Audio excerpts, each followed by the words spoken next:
Hello guys, today let's talk about investments. What are the main tools, the main indicators that we can use to measure the effectiveness of investment projects in real life? What are the best ones? Let's see at the blackboard. Those are NPV, net present value, IRR, internal rate of return, and let's discuss weighted average cost of capital and discounting rate. What does they mean? How are they connected with each other, and so on? So let's start. Let's take an example. Let's imagine that we are the only one investor in the project, and we want to invest, for example, $100 in this project. But we have another possibilities of investing our money, like government bonds, for example, like bank deposits, maybe other investment projects. And let's say that the rate of profit of other types of projects that where we can invest in our money is 10%. But in this project that we are looking for investment that we want to invest in is 12%. Maybe we think that this project is more risky, so plus 2% is the premium for risk. So in this case, weighted average cost of capital equals 12%.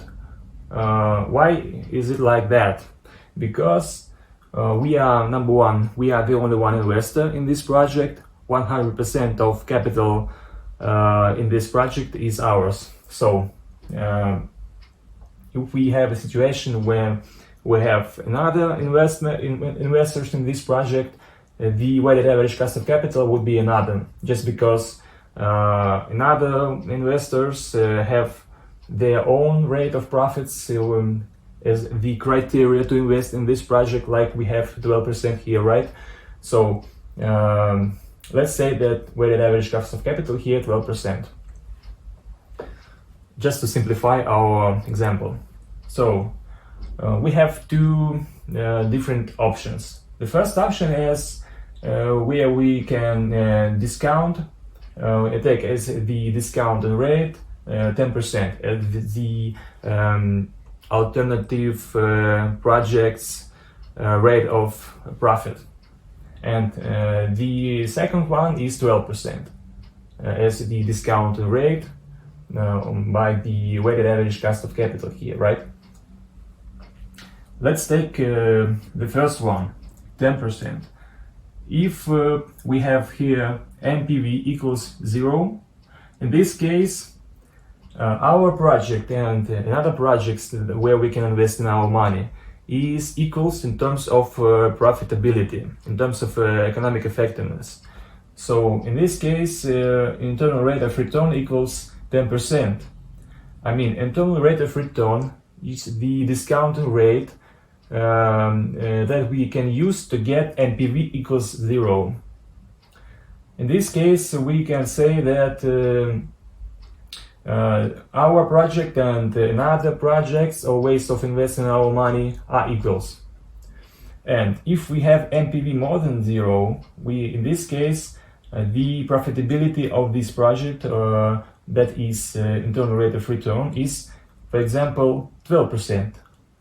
That is, the profitability is more than 10%. So in this case, our project is more profitable for us, and we can invest our money in this project.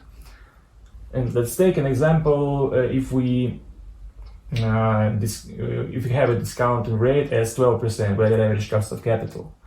If we have NPV equals 0, in this case, our project is already effective for us, just because in this discounting rate we have a premium for risk, and it's our criteria to invest in this project.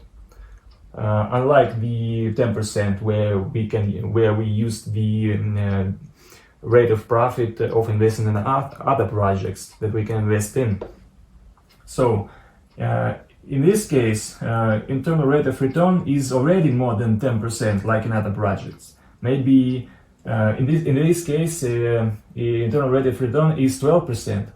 If we have here NPV more than 0, in this case, it's even more effective for us, just because the rate of profit of investment in this project is even more than 12%, more than our criteria to invest in this project, right? So in this case, internal rate of return would be even more than 12%, for example, 14%, 20%. It depends on other types of investment. So why is NPV, IRR, and discounting as the some kind of criteria of measurement of effectiveness of investment projects? Why are they so crucial? Just because in real life we don't have an economy where we don't have inflation, where we don't have alternative ways of investing our money, and in this case we should measure the effectiveness, not the effect, but effectiveness of investing our money. So in this case we use these tools and these indicators to do that.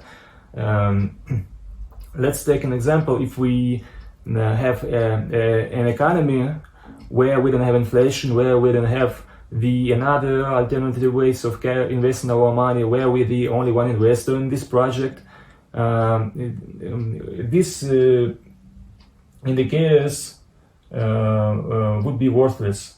But in real life, this is the most useful elements, indicators to measure the effectiveness of investment projects, and you can use this too if you want to invest your money and you want to choose whether you can invest in government bonds, and maybe because it's less risky than other types of investments. Maybe you can invest in just to put in a bank deposit, and maybe you can invest in the investment project. These are the best tools to do that, to measure the effectiveness. And thanks for watching, guys, and goodbye.